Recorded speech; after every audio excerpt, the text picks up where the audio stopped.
जो लोग new commerce हैं, जो जा रहे हैं दुबई से, जीसीसी जोन से, बाकी कंट्री से, पाकिस्तान से, इंडिया से, बांग्लादेश से, श्रीलंका से, पुर्तगाल में, तो वो वहां पे जाके काम क्या करेंगे, वहां पे डेली वेज क्या है, वहां पे एवरेज सैलरी कितनी मिलती है, और इसके अलावा अगर कोई बंदा वहां पे फर्स्ट टाइम जाता है, बिल्कुल न्यू जा रहा है, उसको कुछ भी नहीं पता, तो वो कौन सा काम सीख के जाए।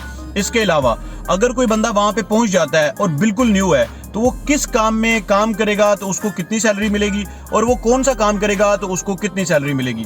इन सारी बातों का आंसर मैं आपको इस वीडियो में दूंगा।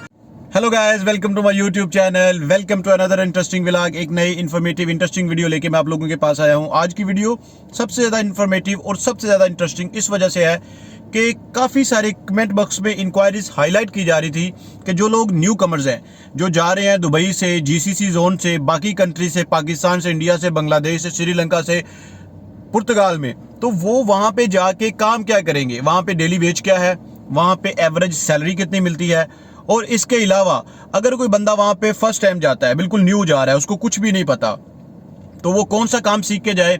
इसके अलावा अगर कोई बंदा वहां पे पहुंच जाता है और बिल्कुल न्यू है, तो वो किस काम में काम करेगा तो उसको कितनी सैलरी मिलेगी, और वो कौन सा काम करेगा तो उसको कितनी सैलरी मिलेगी। इन सारी बातों का आंसर मैं आपको इस वीडियो में दूंगा। आपने वीडियो कंप्लीट देखनी है। किसी किस्म की कोई भी आपको क्यूरी होगी, इंक्वायरी होगी वीडियो देखने के बाद, तो अगर कोई जर्नल है आप मुझे कमेंट बॉक्स में हाईलाइट कीजिएगा।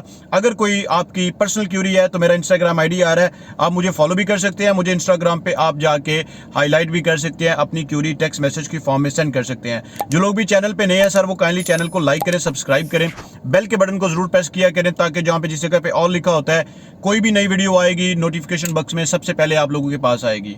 और जो लोग भी चैनल पे नए हैं और वो चैनल को लाइक और सब्सक्राइब करते हैं, तो मेरी उनसे रिक्वेस्ट है कि अगर आपकी कोई क्यूरी इससे रिलेटेड होती है, जो आप वीडियो देख के क्वेश्चनिंग करते हैं, तो बाकी की जो वीडियोस हैं आप उनसे भी जाके थोड़ा सा चेक कर सकते हैं, उनको एक्सप्लोर कर सकते हैं कि जो बाकी वीडियोस हैं उसी से रिलेटेड है, तो आप उसको भी चेक कर सकते हैं। अभी पॉइंट की बात यहां पे ये है कि जो इंटरेस्टिंग बात ये है कि एवरेज वेज रेट क्या है।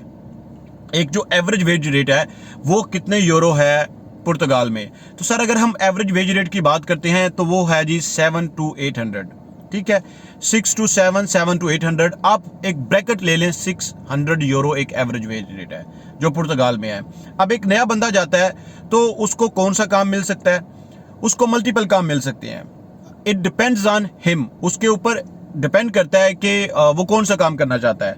अगर वो एग्रीकल्चर का काम कर सकता है, एग्रीकल्चर का काम थोड़ा सा सख्त होता है, हार्ड काम होता है, अगर वो एग्रीकल्चर का काम बहुत अच्छी तरह से कर सकता है, तो हो सकता है कि उसका जो वेज रेट है वो 700 से लेके 800 या फिर 900 या फिर 1000 यूरो तक भी उसको मिल सकते हैं। मैं न्यू बंदे की बात कर रहा हूँ, पुराने बंदे की बात नहीं कर रहा।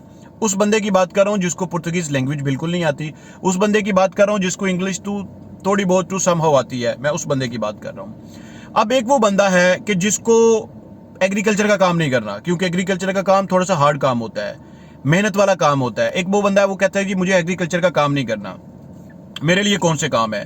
तो सर पुर्तगाल को जिस वजह से जाना जाता है, पुर्तगाल को इस वजह से जाना जाता है कि जो पुर्तगाल की इंडस्ट्री है ये टूरिज्म पॉइंट ऑफ व्यू से बहुत ज्यादा जानी जाती है ऑल ओवर द वर्ल्ड। यहाँ पे टूरिस्ट काफी ज्यादा आते हैं। अब फिर आप ये सोच लें कि आपने टूरिज्म पॉइंट ऑफ व्यू से कौन सा काम करना है। तो टूरिज्म पॉइंट ऑफ व्यू से जब हम बात करते हैं, तो अगर हम होटल इंडस्ट्री की बात करें तो यहाँ पे वेटर्स का काम आपको काफी सारा मिल सकता है। मैंने पहले भी एक वीडियो बनाई थी जॉब्स इन पुर्तगाल के नाम से, उसमें भी मैंने बताया था कि कौन कौन से काम पुर्तगाल में हैं, लेकिन ये वाली video with the range of salary package में बता रहा हूँ।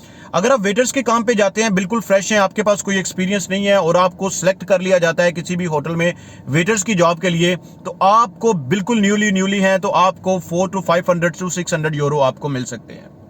लेकिन अगर आपके पास थोड़ा सा वेटर का एक्सपीरियंस है, आपको पता है चीज़ों का, तो माइट भी पॉसिबल आपके ये जो 400-500 यूरो हैं, ये 700 यूरो तक भी आपको मिल सकते हैं। अब इसके अलावा और कौन से काम है जो होटल एंड टूरिज्म इंडस्ट्री में किए जा सकते हैं, वो है जी शेफ का। एक अच्छे शेफ की जो सैलरी है वो 1000 यूरो भी है। एक अच्छा जो शेफ है मोर देन 1000 यूरो भी ले रहे हैं, लेकिन 1000 एक एवरेज है। लेकिन एक नॉर्मल शेफ है, उसको कुछ समहाउ कुकिंग आती है, वो जानता है कुकिंग करना, तो उसको जो एक एवरेज सैलरी मिलेगी वो मिलेगी 7 to 800 यूरो। ये एक उसका पैकेज आ जाएगा। इसके अलावा जो लोग भी वहां पे जाके अपनी कोई एक्टिविटी करना चाहते हैं, अपनी कोई एक्टिविटी का मतलब है कि कोई अपना काम ओपन करना चाहते हैं, कोई ग्रोसरी वगैरह कोई इस तरह से, तो वो लोग कितना कमा सकते हैं? Sir it depends on the business कि वो कौन सा बिजनेस है। अगर तो वो टूरिज्म पॉइंट ऑफ व्यू से है तो माइट भी पॉसिबल कि वो 1500-2000 यूरो भी फर्स्ट मंथ में कमाना शुरू कर दें, लेकिन फिर भी एवरेज अगर लेके हम लोग चलते हैं तो वो भी 800 to 900 यूरो 1000 यूरो तक वो भी अर्न कर लेते हैं नॉर्मली। अब इसके अलावा वो लोग रह जाते हैं कि जिनको कुछ भी नहीं पता, वो टू सम हाउ जीसीसी में अच्छी जॉब कर रहे थे, जीसीसी कंट्री में रह रहे थे, अच्छी जॉब कर रहे थे, अब वो वहां पे चले गए। अब उनको नहीं आइडिया कि जी वो वहां पे जाके क्या करेंगे, क्या सीन होगा, किस तरह से करेंगे। मेरे काफी सारे भाई हैं जिन्होंने मुझे ये मैसेज किया हुआ था, अब मैं उनकी बात करता हूँ। तो जब आप वहां पे चले जाएं, आप दो काम डेफिनेटली, एक तो उनकी इंग्लिश लैंग्वेज पे ग्रिप होगी क्योंकि वो टू सम हाउ सब कुछ ना कुछ जानते हैं जब वो जीसीसी में काम कर रहे थे। तो सबसे जो स्ट्रांग ग्रिप होगी उनकी वो होनी चाहिए पुर्तगीज लैंग्वेज के ऊपर। जब पुर्तगीज लैंग्वेज पे उनकी एक स्ट्रांग ग्रिप आ जाएगी तो फिर उनके लिए काम ढूंढना या काम करना कोई इतना बड़ा इशू नहीं होगा। वो आराम से काम ढूंढ भी सकते हैं, उनको काम मिल भी सकता है। ये तो होगा जब उनको लैंग्वेज आ जाएगी। लैंग्वेज से पहले उनको क्या करना पड़ेगा? लैंग्वेज से पहले उनको ये करना पड़ेगा कि उनको सबसे ज्यादा जो चीज जरूरी और इंपॉर्टेंट होगी वो ये होगी कि उनके इन्वायरमेंट से या उनकी, आप ये कह सकते हैं कि रिक्वायरमेंट से रिलेटेड, आप ये कह लें कि डिमांडेबल जॉब जो वो चाह रहे हैं। अगर तो वो एग्रीकल्चर चाह रहे हैं तो एग्रीकल्चर से रिलेटेड हो, अगर वो चाह रहे हैं कि हमें किसी शॉप पे जॉब मिल जाए तो शॉप से रिलेटेड हो। तो अगेन यहाँ पे ये पॉइंट आता है कि अगर वो एग्रीकल्चर में जॉब करेंगे, बिल्कुल न्यू है, तो क्या उनको तो पता भी नहीं है एग्रीकल्चर का, तो वो क्या करेंगे? तो उनको जो 400 to 500 यूरो मिलेंगे वो 400 to 500 यूरो में लर्न भी करेंगे और वो अर्न भी करेंगे। ठीक है, इनिशियली कुछ नहीं पता, उस बंदे को पता ही कुछ नहीं है। सर जो बंदा वहां पे जा रहा है मैं उसकी बात कर रहा हूं। अगर वो यही बंदा किसी शॉप पे जाके जॉब करता है तो वो कितना उसको मिलेगा? 300 to 400 यूरो उसको यहाँ पे मिलेगा। तो ये एक कंप्लीट वीडियो थी अगर उन लोगों के लिए कि जो भी वहाँ पे जा रहे हैं या वहाँ पे जाके वो जॉब ढूंढना चाहते हैं या यूरोप में एंट्री लेना चाह रहे हैं और इसके बाद उनका पर्पज़ है कि जी पुर्तगाल में जाएं, अपनी TRC फाइल कर दें और इसके अलावा वहाँ पे जाके हमें पैसे कैसे कमाने हैं, वहाँ का वेज रेट क्या है, वहाँ पे कौन से काम डिमांडिंग है। तो मैं यहाँ पे अगेन आपको कहता हूँ, अगर आप पुर्तगाल जा रहे हैं तो अपने माइंड में रखें आपने एग्रीकल्चर का काम करना है। एग्रीकल्चर के काम से आपकी फाइल भी स्ट्रांग रहेगी, सेफ भी रहेगी, चीजें भी स्मूथली चलेंगी और आप टू समहाउ पैसे भी कमा सकते हैं। सर वीडियो लंबी हो रही है, मिलते हैं एक नए इंटरेस्टिंग व्लॉग के साथ। तब तक के लिए स्टे ब्लेस्ड, टेक केयर, अपना ख्याल रखिएगा।